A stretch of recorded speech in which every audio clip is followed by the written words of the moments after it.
A shark, because it would only... the shark couldn't even fight on land. So a shark. Well, I mean, that's not how it works. I mean, they're legitimately fighting against each other. You're asking too much. I'm not asking too much. You're asking me to not do the thing that is the thing I do, which is nuance. Well, just answer the question. Shark versus lion. Who wins? It would only make sense for them to have a fight in water where a shark would win decisively. Well, I mean, obviously, they're in a little area that they both are kind of on equal footing, obviously. How can they be on equal footing? You don't get it. They can't be on equal footing. I feel like I get it. I feel like I've gotten it since I was 3 and I looked at a book and it had sharks in it. It's very clear. You put them together, one of them dies. Which one dies, which one lives? Wait. Because they're fighting or because of where you put them? Because they're fighting. Okay. Well, if they're in a fight, they're presumably in the water. So I'm going with the shark. Shark wins. There, 2-word answer. Shark wins. Okay, there. I like that. What kind of shark? I'm going with lion, actually. I'm going that a lion would win every time. You were going to pick whatever I didn't pick. No, that's not true at all. I've always thought lion. And the reason is because the lion has teeth that are pointy. It also has claws that are pointy. It has more pointy things, and it can outmaneuver the shark. So by that logic, I guess like a 16-point buck or a moose has a lot of pointy things if you count cloven hooves. So then they would defeat everything? Shut up. Most pointies equals win? So this was a question that my buddy George, you know George. I know and like George. Yeah, he came up with this for a skit a long time ago. He had this little comedy skit show he did on YouTube called Joe and Buzz. And okay, it has one of the most brilliant openings of any YouTube video I've seen. The video is called Joe and Buzz, Shark versus Lion. And this is how it starts. You ready? I'm ready. Here we go. I think I'd have to go with the shark. I would have to go with the lion. Really? What are y'all talking about? Shark versus lion cage match. Who do you take? Well, is the cage in the water or out of the water? Obviously, the cage is in the water, but there's a little island in the middle of it. Not so obvious. But yeah, I'll go with you. I'll take the shark. Why? This is my gut. Wrong. No gut. That's not how you play shark versus lion. If you want to weigh in on shark versus lion, that's fine, okay? But it's not the time for women's intuition. You need logic and reason. That's what we're looking for in this discussion. But a shark and a lion would never logically fight each other. You put a cage around a lion on a little island in a water tank with a shark in it, I think it's a logical conclusion that you will have a fight on your hands. But why would anyone ever do that? Hello? So they would know who would win between a lion and a shark. Yeah, do you have another way of getting a lion and a shark to fight each other? Why do we want them to fight in the first place? Because it would be awesome. You can't see that, can you? Can you not see that a lion fighting a shark would be awesome? How are you not getting this? Can you imagine going through your life not realizing the awesomeness of things? No, I cannot imagine that. You know what that's called? Being a girl. So I have thought about that one skit on the internet more than anything I've ever watched on the entire internet. Shark versus lion. Oh, come on. Dude. It was good, but more than anything, I have thought we're just going to argue for this entire episode, aren't we? Where he says, hello, how can you not see that a lion fighting a shark would be awesome? You can't see broke that, me can a you? little. It did. And then, like, the way the whole thing starts, where he just says, I would have to go with the shark, or I would have to go with the lion. You know, it's just like, it's such a great skit. I'm so proud of George when he made that. When he made that, I called him and I was like, I like you. Can we? I did kind of the thing with George that I did with you, and it was after seeing Shark versus Lion, because it's amazing. Well, I'm really grateful because that bought me a 6-hour conversation with George the other day while he was probably needing to be getting work done, but instead we talked about every existential issue regarding humankind and the life of the mind that we could think of.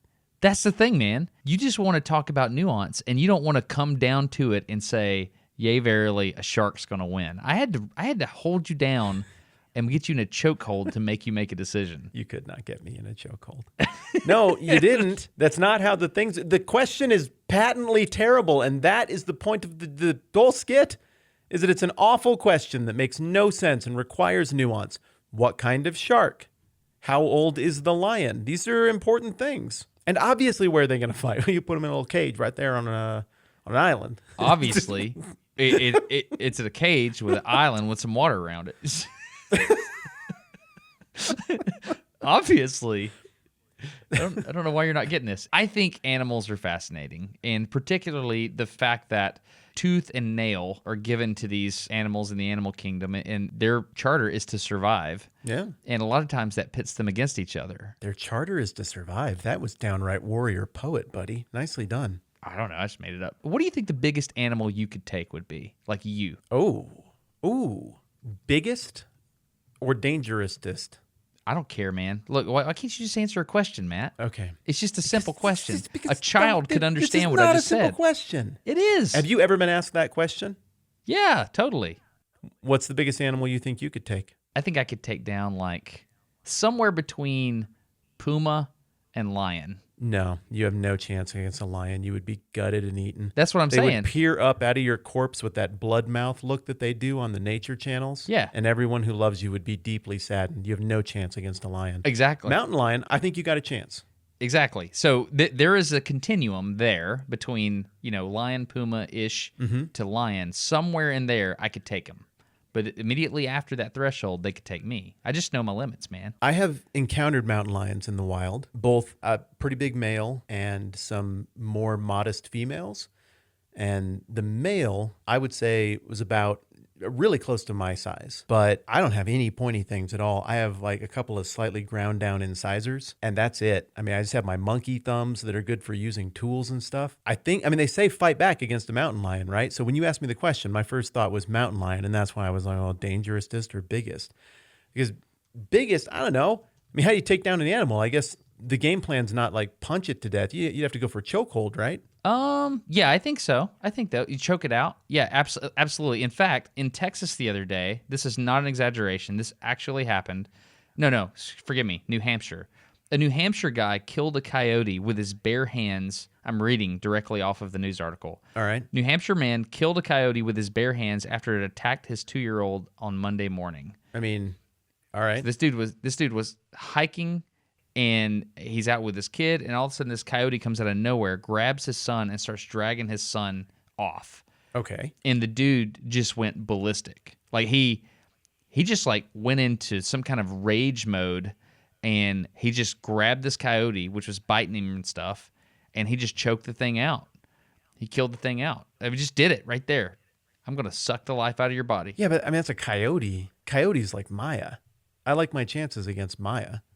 Yeah? I mean, well, that was the wrong response. Great dadding. Your kid got attacked. The thing that you run the scenarios about in your brain before you go to sleep at night about what you would do if your family was in danger. He clearly had run the scenario. He knew what to do. He saved his kid. That is awesome. And the world has plenty of coyotes. Everybody's fine here. That's awesome. That said, come on. I mean, it's a coyote. I would hope every person on Earth over the age of 13 and under the age of very, very old could handle their business against a coyote. Have you seen one of those? Yeah. I mean, they're pretty small. What about a wolf, though? A wolf's a bigger thing to tussle with. Oh, that's a different thing. You ever seen one of those in the wild? No, I haven't. I've heard you talk about it, and from what I hear from you and other people, it's nothing like the coyotes I'm used to seeing. You just don't get it until you're standing there. It is crazy. I've seen maybe a dozen independent wolf sightings, some of those packs, some of those individuals, but there was one. Can I tell you my wolf story? Yeah. Okay, there was one where I was driving the family back down from this old gold mining town. It's called Atlantic City. It's near Lander. And we're coming down the drive, and I'm kind of spotting for wildlife, keeping one eye on the road, one eye on the animal situation. And sure enough, down in this gulch, I can see what looks like a great big silver dog. I'm like, that's got to be a wolf. I'd been hearing people say that some lone wolves and maybe a little pack had kind of moved down into that part of the mountains. And I thought, well, I saw one. I want to go look. And knowing, armed with some Google information, that they never, ever, ever, ever attack humans. I mean, it is the freakest of freak situations that a wolf will attack a human. I thought, I'm going to go check this thing out. Dude. Family's in the car. I just walked down the hillside, and there's kind of a little trout stream between me and the animal. And it was really interested in something in a little sagebrush or something. And it was kind of pawing at it. So I had the right relationship with the wind to it. I had the advantage. There was a decent amount of wind noise and stuff. So I don't know, it just wasn't paying attention to me. And there's a little, maybe barbed wire fence between us and this little stream. And the closer I got, the more I thought, that's insane. You don't see dogs like this. And then I got close enough, I could see its mitts. And they were huge. They were like, if I spread out my hand as wide as I can, they were that kind of big. And I do not have huge hands, but I can palm a basketball with my left hand. I can't with my right. Like a catcher's mitt? Yeah, like a little old school catcher's mitt. It was incredible. And it still didn't make me, and it still didn't make me. And I thought, there's no way this animal, given its body language and posture, is just going to turn and snarl at me and attack me. Like, this is fine.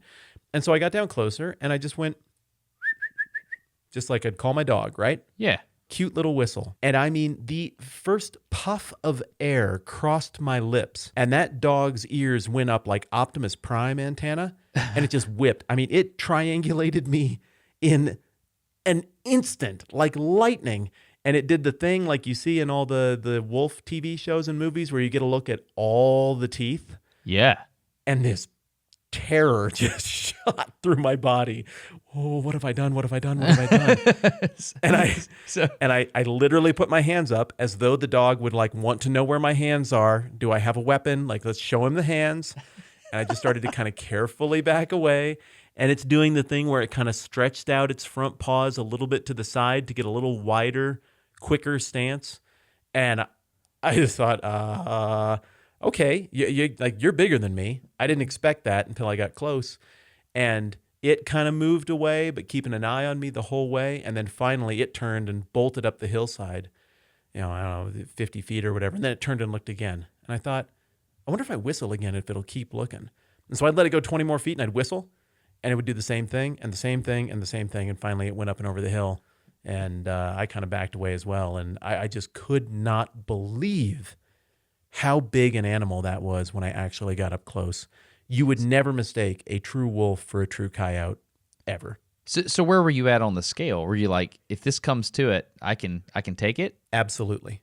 There's no way that dog would have beaten me. Really? There's only one thing it could do. Bite. The paws are going to be a problem, but that mouth on my neck, that's the only thing I really have to defense, Yeah. But what about the bear? So you thumped a bear in the head or something with a fishing rod. We talked about that on the podcast. So when you real early on. When you were encountering the bear, where were you at? Were you like, I'm dead? If it wants me to be dead, I'm dead? Yes.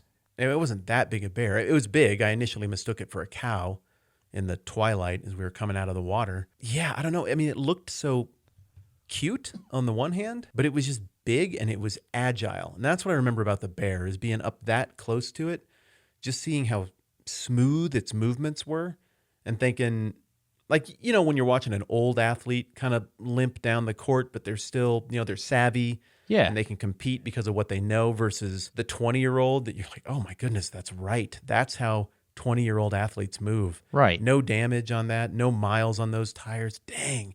That's what the bear was like. It was like a big defensive lineman in football, except really nimble and agile and loose and fluid. And that made me think I might not win that one. This was a black bear. I've run into grizzly bears in the wild at a little healthier distance, and I'd just be dead. I'd try to trick it into thinking I'm dead. I'd have no chance. Dang. You ever had like a this animal's freaking me out kind of encounter?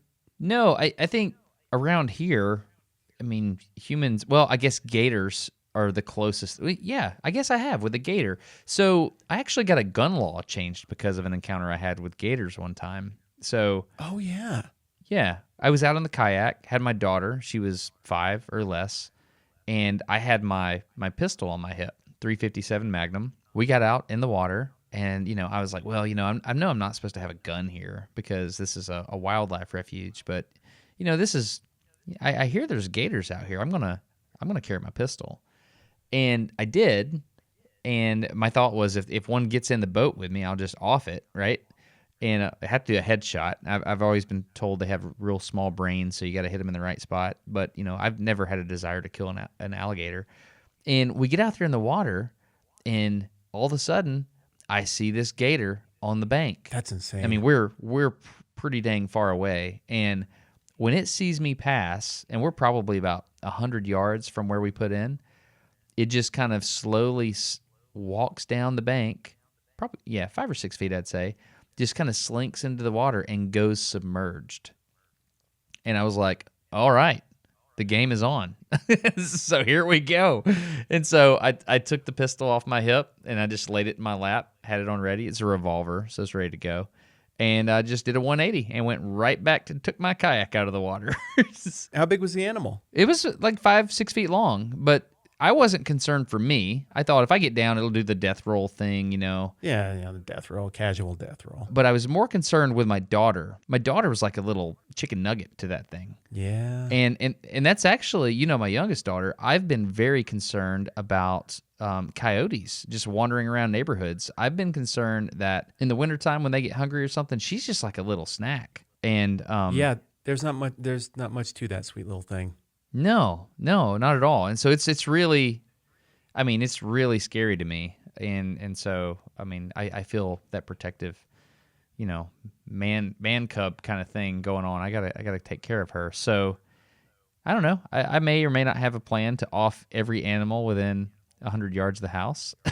Because that's what dads do. We think of how to protect our family, our little tribe, from the forces of nature that want to kill it. Have you ever had a tussle with a wild animal or like a straight up confrontation? Oh man, I don't think I had nothing that was concerning. No, I mean, there's a story about my dog that I'm not going to tell you. It's the saddest story that's ever happened to me. It's long story short, I killed my own dog on accident. What? How you can't say that and not tell me the story. Now you sound like a monster. Dude, no, this is. I mean, I don't. I don't know that I'm. You gonna bawl? Are you crying? No, I'm not. I might. So, okay, are we seriously gonna do this? What, dude? You just teased us. You can't. All right. Okay. Here we go. We're doing it. Okay. So a long time ago, I worked on a system to protect vehicles from rockets, and I'll be a little cagey about all this, but the ultimate test involved me driving the vehicle, which was a Striker, which is an 8-wheel drive vehicle, and driving it under a wire, under a rope, and shooting a rocket down that rope.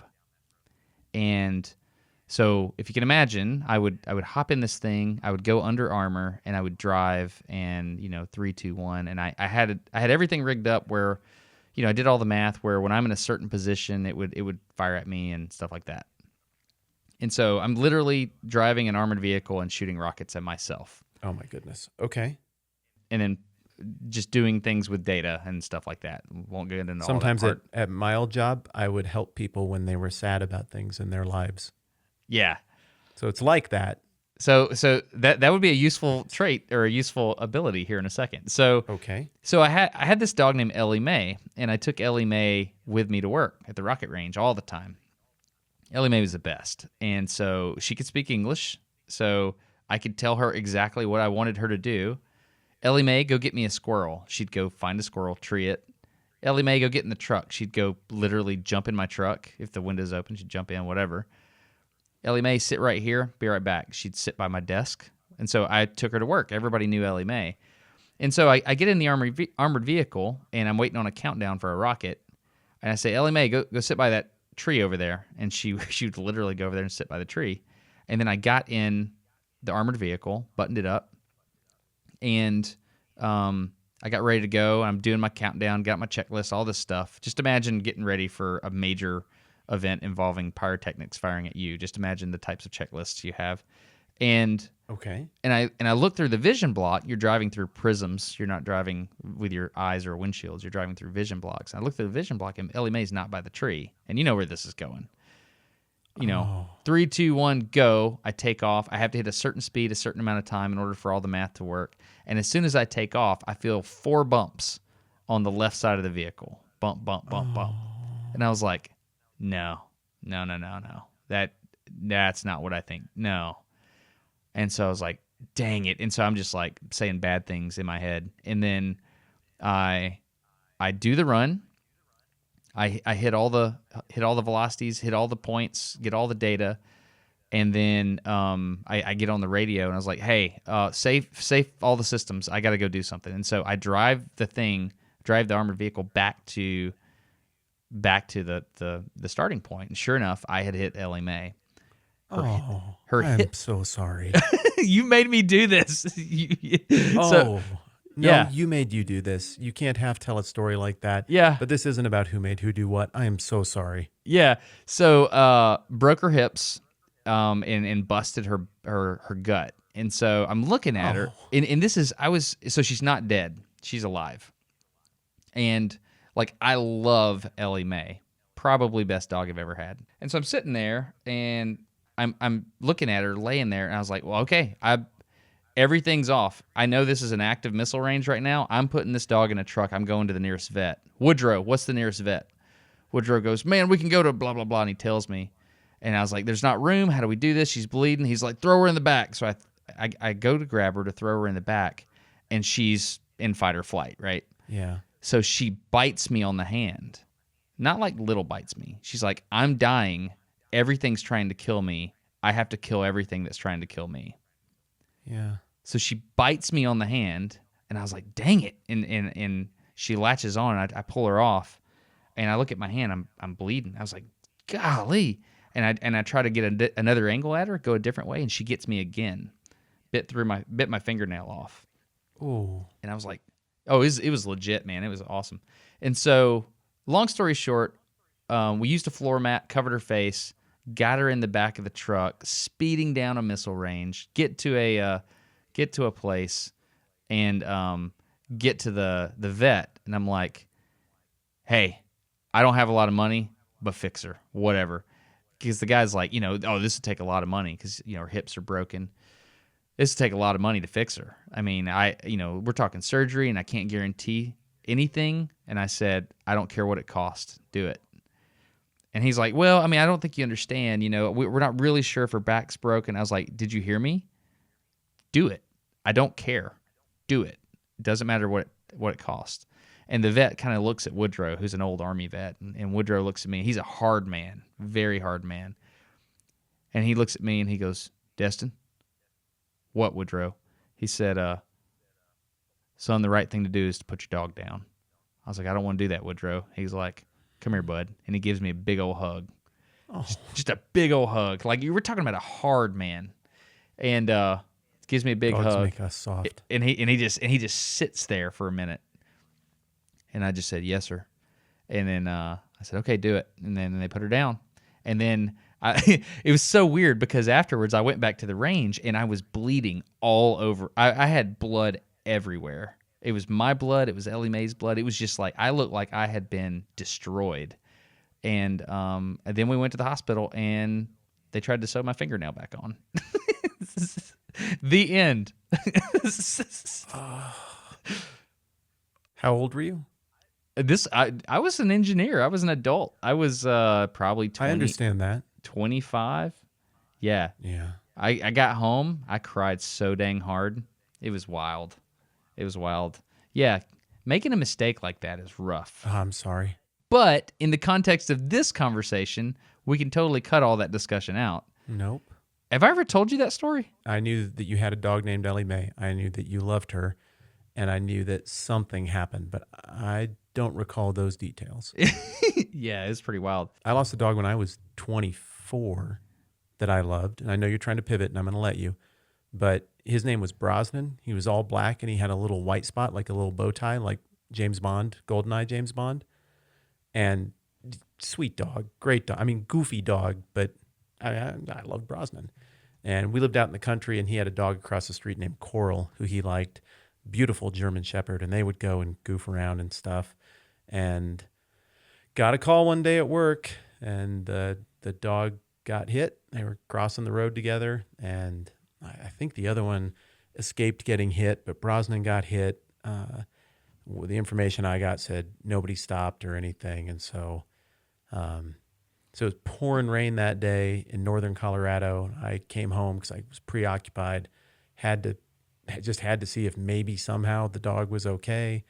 And so I went up and down the ditches. It was like, late spring, so it's squishy and filthy and pouring rain. And finally, I see Brosnan down there, and I kind of slide down into the muddy ditch. There's a little bit of water running, and it's like, he wouldn't be laying there like that in those conditions if he was okay. And sure enough, he was gone, and it took me long enough to find him that, he'd already, it's kind of gross. Rigor mortified? Yes. It was very difficult to pick him up. Yeah. And so we didn't have any money. We're kids. I can't pay it. Can we agree that it's harder to bury a dog once it's rigor mortified than if it's not? Well, yeah, I guess there's a so. certain logistics that goes into burying your dogs. There's a place I like to bury my dogs. There's a certain logistics to how to move the dog, man. I know there is. So what do you do? So I find Brosnan. I have to bring him back to our house, and it's like a quarter mile. I hate that we're And talking so- about this. I hate this. And so- I hate everything about this episode. I don't know what I'm to not tell crying. you. That's laughing. We'll make That's it laughing. better. Oh God. I couldn't look at my dog, right? But I also wasn't going to leave my dog in that ditch anymore. And so I had a bag. And so I put the bag over my dog's face. And then all I could do was just pick him up and walk down the road with my dog in the rain. And I just bawled the whole way, man. And so I say all of that just to say, I feel you, man. I'm really sorry. That's a bigger deal than somebody who's never had and loved a dog could understand. Do you know what's interesting? You're trying to pivot. You may pivot. This is not what we were trying to do here. No, not at all. No. But that wolf that you saw in the wild, when you whistled at that wolf and its ears perked up and it looked at you and showed you its teeth. However many years ago, there was a human at a camp that had killed a woolly mammoth or something like that, and a dog came up and it whistled at that dog, at that wolf, and its ears poked up, and instead of growling, it walked up and it showed kindness. And somehow we got from the whistle that you made to that wolf to me and you crying like little children. Yes, we buried. Well said. There was one moment where a dog turned its affection towards a man, and vice versa, and then here we are, like the only thing that's, I don't know of anything that has broken me quite like that, in a really long time. So I don't know. It's really interesting that we got there, but we're talking about animals fighting. We're not.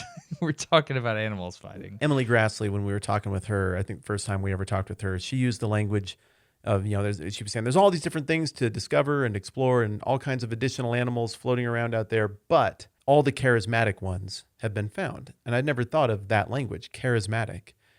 And we have the capacity to feel affection for these things because they all have some of the same features that we do. It's easy to anthropomorphize them, but nothing like a dog. Well, I mean, it's interesting that you dogs bring are up. remarkable that way. Oh yeah, dogs are awesome. It's interesting that you bring up Emily Grassley. She's at the Field Museum there in Chicago. One of the stories I was going to tell you about, as we were talking about shark versus lion, is Carl Akeley, who was a taxidermist. He was a biologist. He worked there at the Field Museum back in the day. You've heard the name, I'm sure. Yes, it took me a minute to register, but yes, I have. He killed a leopard with his bare hands on an expedition one time. Wow. Like, there's a picture. There's an awesome picture of him sitting there in a sling, like a cloth sling, with this just gigantic man beard that I'll never be able to grow, with this look on his face like, yep, just had to kill a leopard. And they got the leopard sitting there hanging beside him. And he drew a map about how, it stalked him in the water, and, they had a little tussle. It was just amazing. He had a gun at one point, and he missed and ended up hand-to-hand combat with this leopard, and he won. He killed it. Wow. What would you do if you went at a leopard right now? Lose. You wouldn't lose. I don't think you would. But what would you... To a leopard? Yeah, I would. The reason he beat the leopard is because he was a naturalist and he was very familiar with its behavior. And the reason that I think I would win against most mountain lions is that I've seen them a lot. I understand their terrain very well. I'm from the same terrain. Leopard is foreign. It's a little bit bigger. It's a little bit stronger. And I don't understand it. And I think the advantage he had over a normal person, in addition to a beard dripping with masculinity, was that I think he understood the animal well enough to know what to do. I really like it when you put in those little anecdotes inside the middle of the story to just boost yourself up about your beard and stuff. That's great. What? I don't even know what you're talking about. So Do I even have a beard? there's something different though about the game is on. Like here we go. It's you or me. One of us is going to die right now. That is different. Like that changes the equation in your head. And this guy in New Hampshire that killed this coyote, he said they were like, "Well, what are you thinking?" He's like, "Nothing. I was thinking nothing. I went to like some kind of, I don't know, caveman-like place where it's just like, I am going to kill this thing methodically. I'm going to use every bit of advantage I have. My brain, I'm going to outmaneuver. I'm going to stick a thumb in its eye. I'm going to pocket sand this creature. I'm going to do whatever I have to do to destroy this other being." And that's what I'm talking about. When I'm saying you pit these animals against each other, like you've seen these Japanese hornets. Have you seen these things and what they do to a beehive? The bees, one of the countermeasures they have is they will all swarm the hornet and they'll just try to like heat it up to death. Am I making this up? I think that's a thing. Yeah, here's a video on YouTube. 30 Japanese giant hornets kill 30,000 honeybees. But like, what do you do? I mean, these things are here. Well, and one of those helps things, and one of those I think we've determined is completely useless. What's that? I mean, does a hornet do anything? Oh, yeah. Does it contribute anything? One could argue that you and I don't contribute much. So, however you think animals came to be, I don't care for the purpose of this discussion. Once they have that weapon, it's like, this is my thing, and this is what I'm going to go to. A boa constrictor, what's it going to do? It's going to... it's going to strike and coil. It's going to try to put the forever sleep on you, Mm-hmm. I mean, every one of these animals have a special finishing move. And like, you're sitting there... Yeah, when you put it like that. You're sitting there at the controller, you're hitting those buttons as fast as you can. You're always going Sonic Boom if you have Guile.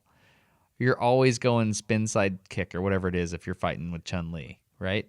I feel like I would beat you at Street Fighter a lot. But yes, I understand in principle what you mean. It's possible, whatever. So, I don't know. Like, what are some finishing moves of animals that you particularly like? Oh, wow. Well, I mentioned one earlier. The dog wears you down to get to the throat. Yeah? It's got this perfectly shaped muzzle to get in between the gap between a chin and a chest cavity to make that one horrifying ripping move and put somebody down real quick if it's bigger. If it's smaller, the dog and the cat have a similar move, but especially the dog will do the bite and snap. Have you seen a dog do that? No. That makes sense, though. Man, it's efficient. I've never thought about the shape of the snout to do that. That's amazing. Part of the hardware, right? Do you know what cordyceps are? I don't think so. What does that mean? We're kind of veering outside of the animal versus animal thing. Cordyceps are a particular type of fungus that will infect a certain type of animal, and it will eat it from the inside out. Like it'll get into an insect and affect its brain, and it. Well, no, I'm confusing two things. There's a bacteria that does that. There's a cordyceps which will get inside of an animal and basically eat it from the inside out. There's another crazy type of bacteria that will infect an ant's brain and then make the ant climb up to the top of a leaf. It'll literally take over the ant's brain and control it. Okay. And make it climb to the top of a leaf. For some reason, that's all it wants to do. To be eaten by a bird, which is where the younglings of this bacteria live. I mean, there's some like crazy finishing moves. That's like the bird box bacteria. That's whatever the thing was in the bird box. That's what it did to people. It made them just make horrible decisions for their own well-being. Yeah, exactly. That's freaky. Yeah, cordyceps are crazy though. When you're in the Amazon rainforest, you can just walk around with a flashlight at night, and you can find these bugs that are like on a stick, and they look like a normal bug, but they look like they've got grass growing out of their bodies, like right from the middle of their exoskeleton. Oh. And it's this fungus that just punches straight out. No, I did not know that was a thing. It's crazy. Wow. It's nuts. So we're hanging out with my parents right now, and my mom asked me if we wanted to hang out for dinner the other night instead of going out. And you want to guess what she made for us? Steak and sass. Please say steak and sass. It was not. I haven't seen steak and sass in the rotation for a while. She made the little crusted Parmesan chicken. Yeah? Have you had that yet? Oh, yeah. Oh, yeah. That's good. Okay, and obviously I'm talking about the crusted Parmesan chicken from HelloFresh because this round of NDQ is sponsored by HelloFresh, which is awesome. I've got a new favorite, actually. I have a new favorite meal. It's this sausage spaghetti stuff. Okay, I've seen that. I haven't tried it yet. Why is it good? It's so good to the point where I try to hide it from everyone else. Like if there's leftovers, I hide them for me. That's how good it is. You know what happened when I've never had HelloFresh. Oh, I at got it anybody pulled up else's. right here. It's called Tuscan sausage and pepper spaghetti. Oh, dude. Oh my goodness. It's amazing. The name sounds fancy-licious. Oh, it's incredible, dude. You got to do it. I walked in after mom made dinner, food was all ready to go. I got home, came in. It was like when I was a kid. The house is just filled with HelloFresh. Have you noticed this? It's different when somebody makes HelloFresh than when they make like whatever food, because there's always some kind of unique spice and flavoring, and it just smells inviting and interesting and awesome. And unsurprisingly, it was interesting and awesome. No doubt. It's great. It's changed the way we do food. We love it. I mean, sometimes if the kids go to bed, I'll make it specifically so I have leftovers. The official line on this is that you can get mouth-watering seasonal recipes and pre-measured ingredients delivered right to your door with HelloFresh. It's America's #1 meal kit. HelloFresh makes cooking at home fun, easy, and affordable. All of that sound right with your experience? Fun, easy, affordable? Yeah, I mean that's a very like read this off the page way to say it. The way I would say it is it has changed fundamentally the way my family looks at preparing food, the logistics of acquiring the food to bring to the table, and the act of preparing it. It's fundamentally changed all that because a 5-year-old can zest a lime if you put the right tools in their hands and point to a picture that's on the HelloFresh card. I mean, it's fundamentally changed the way we do food as a family. So if you go to HelloFresh.com/NDQ10 and then you use the promo code NDQ10, you get 10 free meals, including free shipping. HelloFresh.com/NDQ10 fundamentally will change the way your family views, purchases, prepares, and consumes food. It's great. It's healthy. It's high quality. You're going to love it. So HelloFresh.com/NDQ10 and use the promo code NDQ10. That gets you 10 free meals and shipping with HelloFresh. Let me say that again. 10 free meals. That's a lot of food. Yep, it's good. It's flexible. It does change the way you think about stuff. Everything about it feels like an upgrade. So if you haven't tried it out, give it a go. We cannot express enough how grateful we are to the people at HelloFresh for being a part of what we're doing here at the program. 100% agree. Hey, you and I both know Patrick from TierZoo on the YouTubes. Yes. We should see if he wants to jump on. He knows this stuff better than either of us. Yeah. He's a biologist, isn't he? I don't know. I think so. I mean, he sure seems like it. I mean, this is what he does for a living. Literally, he thinks about how the animals work and what their finishing moves are and where they rank. It's brilliant. Yeah, let's do it. Give him a call. All right, I'm Just call. seriously, I'm calling him. Let's patch him in.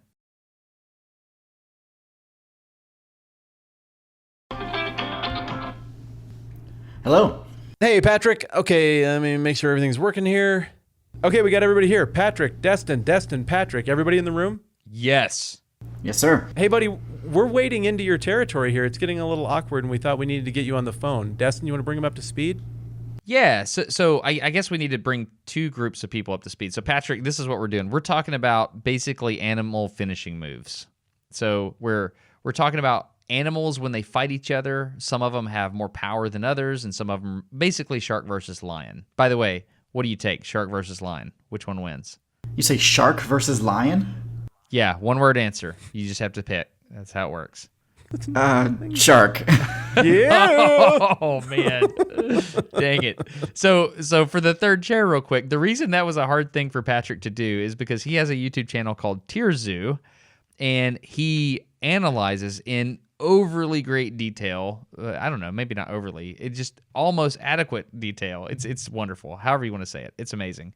He'll take two animals or two classes of animals, and he'll pit them against each other or he'll just analyze like how a certain set of animals came to be. It's really great stuff. Well, it's gamer language with ranking tiers of classes for all of these different categories. So the one that came out today was about animals in the urban jungle, city animals, Yeah. how they rank out and how they work. And it's using all the language that I track with from RPGs and different gaming genres. It's really stinking fun. And for the sake of the third chair, I don't know of any channel that had a better first year than what you put together, Patrick. I mean, it was just amazing. You are killing it. Thanks, man. I'm really glad you enjoy it. It's definitely hard to explain the conceit of the channel, but yeah, normally what I say is it's wildlife ecology and evolution through the lens of gaming. That was much more concise than my version. I can tell you've had to practice that for elevators. And Yeah, exactly. I mean, I'm glad you like it. I will say this. So- I learned more about gaming culture through your videos than, just reading like gamer forums. I just don't get it. So for example, you say like, is this specific trait OP? Like you say, Right. For example, is Matt's bald head OP? Yes, it is. Symmetrical Right? perfection, reflectiveness. Can you briefly explain what OP means to me?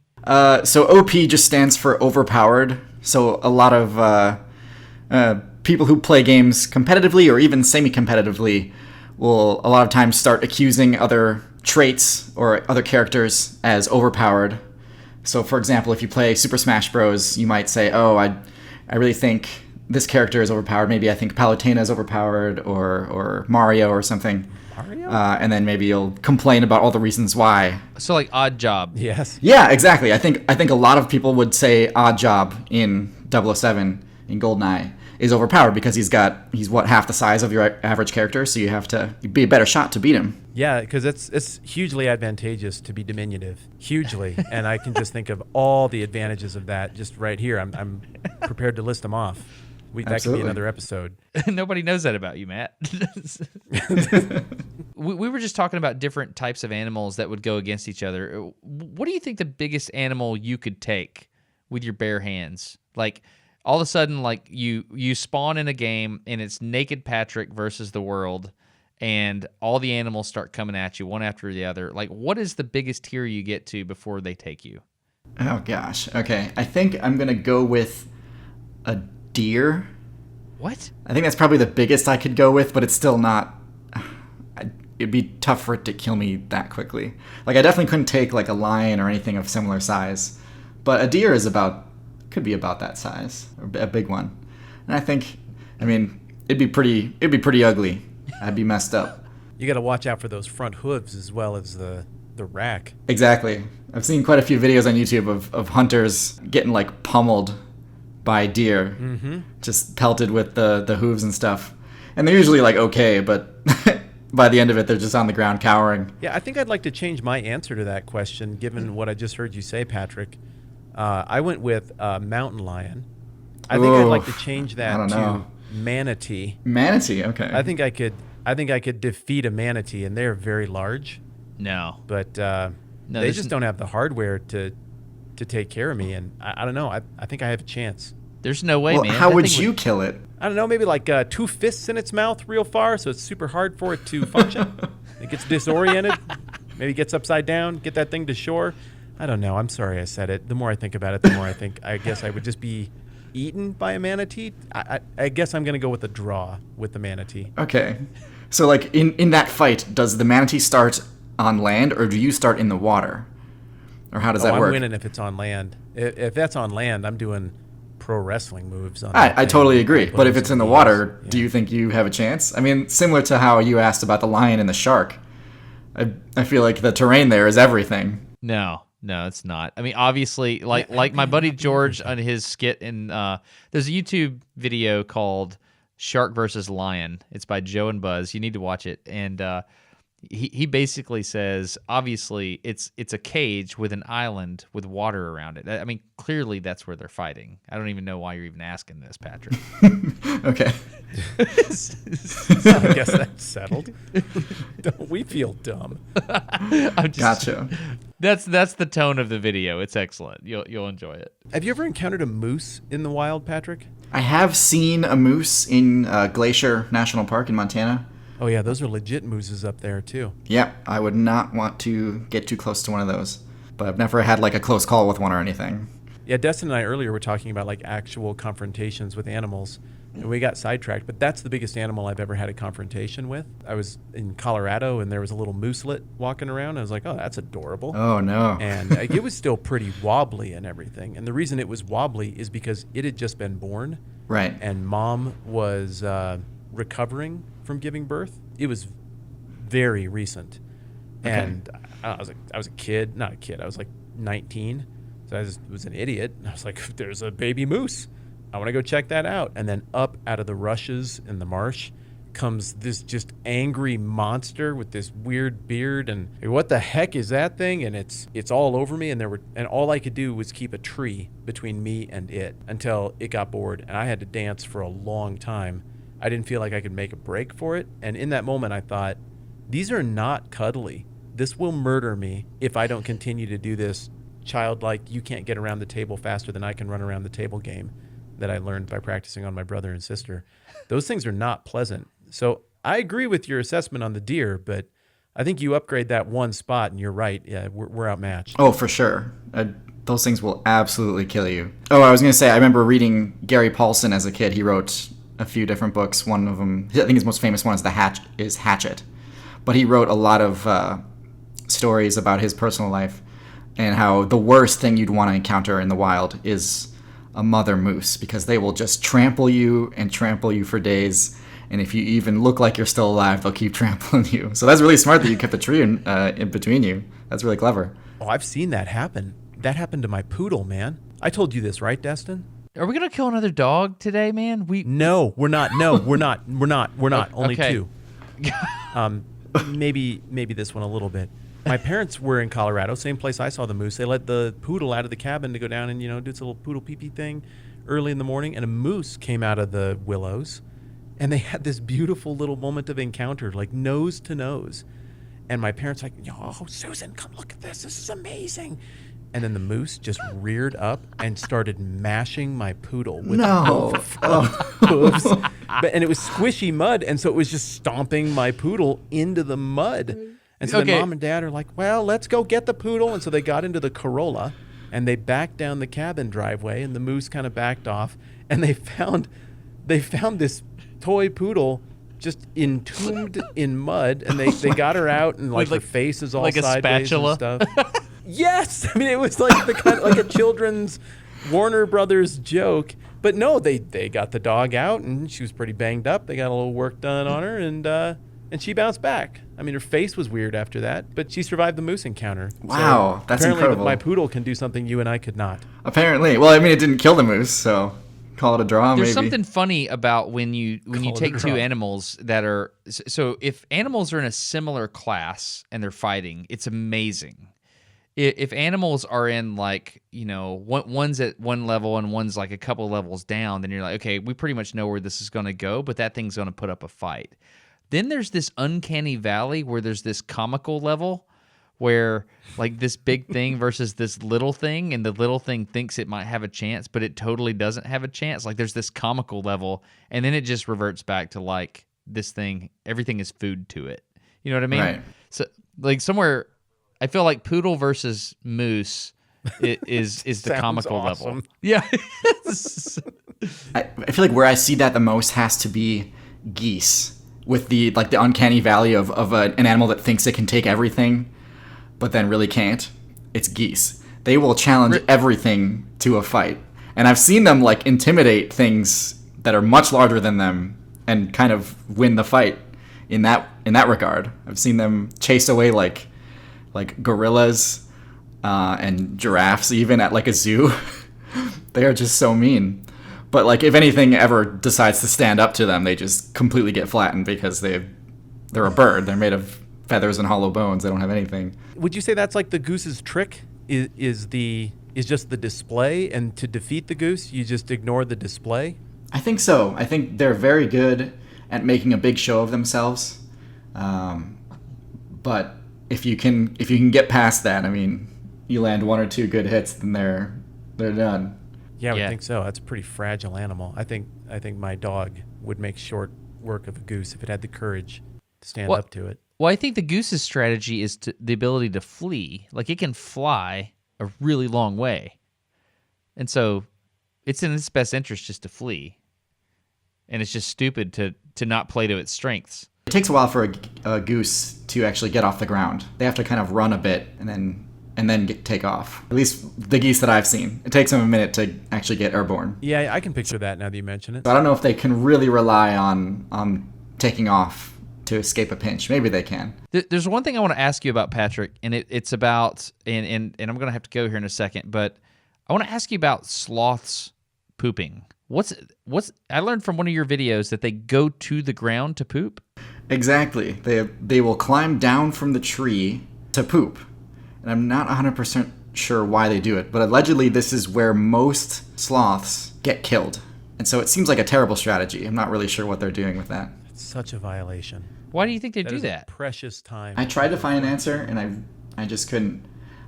I think I saw a few things online saying maybe that pooping from high up would like give away their position, like where they're, or like what tree they're in. Because they'll come down and bury But their. wouldn't like hunching down on the ground also give away your position? Exactly. And so, I don't know. It doesn't seem like a good strategy to me. I wish I had a better answer for you, but I really just don't know why they do it. Every time I think about sloths pooping, I think about you, Patrick. I just wanted you to know that. Thank you. I'm honored.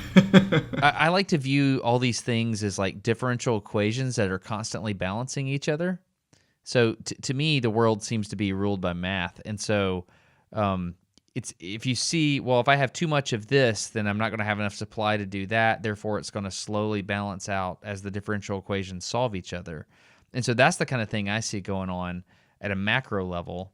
And what I like about your channel is, like you talked about this, I forget what you called it. It was this burst of conifers at some point in time. I forget the particulars. This is the Carboniferous period in geologic history. Exactly. That fascinated me, where you have these gigantic insects. And, you know, I listened to a talk one time by Don Pettit where he talked about, you know, what the air pressure probably was at the time of the Quetzalcoatl was flying around. It's just fascinating stuff to think about. If you change one variable, then it changes everything else about the game. Right. Quetzalcoatl, that's the giant pterosaur, right? Yes, sir. Anyway, I like what you do. Thank you for doing it, man. It makes me think really interesting thoughts. Thanks so much. I really appreciate it. Okay, you referenced Smash Brothers, and you referenced Mario being OP. I guess I don't play enough to understand that. I wouldn't have guessed you were going to say Mario. But who's your go-to? So right now, I actually just played in a tournament, like right before jumping on this call. I was playing in... there's this guy on YouTube. His username is Critical, or Penguin Zero. And he's running an online Smash tournament right now. I just played... my two go-tos right now are Pit, the angel, and Piranha Plant, the Venus flytrap thing. That's like a DLC character, right? You got to pay for that one? He was free if you bought the game within the... I think it was free if you bought the Challenger Pass. Something like that. But yeah, he didn't come with the game, but there was a way to get him for free. Have you ever played Smash Brothers, Destin? Yeah, like once or twice. It was just sensory overload for me. It was just imagine my brain, and like I try to track so many things at one time, and then just put Super Smash Brothers in front of it because I want to track everything that's happening to an incredible level of detail, and it's just very difficult. Yeah, it's pretty tough to get into in that regard. My son really likes it, and we play a lot, and he's Ridley, and he just has one or two obnoxious combos where if somebody else is keeping you busy, you're going to get that stupid Ridley smash and slide combo like 3 times before you can break it and get on to the next thing. Oh, yeah. And it's just maddening. And he's 9, and I don't want to be irritated with him over a game. But there's this thing that just stirs up, and I'm like, quit doing the stupid thing. It's so predictable. Well, then block it, Dad. Oh, you didn't. You just can't say block that. the sliding thing. So if he's telling you to block you're talking about the thing where he grabs you and drags you across the stage. Yeah, that's exactly it. You can't block that. So if he's telling you to block that, he's messing with you. You got to jump over it. Of course, he's messing with me. Your son's OP. It is. There you go. He's going to eclipse me here in a year or two, and I'm not emotionally prepared for that. My go-to solution for his shenanigans would be Simon and Dark Samus. Okay. They seem to get it done well against all of his shenanigans. You got to level up, man. You can't let him take you over. I clearly have some work to do. Is Smash Brothers the greatest fighting game of all time? I think so. That's amazing. You That's think a big so? statement right there. I'm not prepared to posit an argument. There are some I think people who both in wouldn't terms even of say it's a fighting popularity and game. Mechanics. Well, what is it then? Yeah, I don't know. I would say it's a fighting game. Some people would say, oh, you can't really say that. It's a platform fighter. It's a party game. But I think it's great. I was gonna go with Rock'em Sock'em Robots myself. I think that might be the right answer. Hey Patrick, real quick, on the way out the door, which videos of yours do you think people would most enjoy? For me, I like the top 5 worst animal designs. I like that one, and I also like the one about the forests that you talk about. Those are my 2 favorites. Nice. I think the 2 that I'm most proud of recently there's one about Mosasaurus. I think the title is How Mosasaurus Broke the Game. It's about this giant super predator from the time of the dinosaurs. I had a lot of fun with that one. I think that one, and actually the one I did about iguanas, Are Iguanas OP, the one that I did in January. It's excellent. That one I would definitely recommend. I actually made that video because I was in Mexico a month ago and I got bitten by an iguana. And so I decided to make a video about iguanas because I was like, oh, maybe I'm underestimating these things. Underestimating. And that brings us full circle to how big an animal could you take? Yeah, apparently not an iguana, so maybe a deer. Clearly no. I'm biting off more than I can chew already. It's not. When it happened, did you hear a little health bar drop sound like pew? Absolutely. I was certainly imagining it in my head. A little RuneScape hit splat. Yeah. Ouch. That's awesome. Dude, thanks for hopping on, man. Hey. This is a blast. Absolutely. Thank you so much for having me. It was fun, buddy. And thanks for indulging me on the gaming side just a little bit. I always enjoy kicking that around with you. I'm always down to talk games. Okay, well, there will be more. Hey, Destin, I know you got to get cooking, so I'm going to let you guys both go. Thanks for hanging out. Yeah, rock and roll. Thanks for being here, Patrick. We appreciate Have a it. good night. I'll check in soon, man. I do want to talk more Smash because you need to help me defeat me. I can give you some pointers. Ridley's not too bad. Okay, Sweet. I'll check in, man. Thank you so much. Have a good one. You too.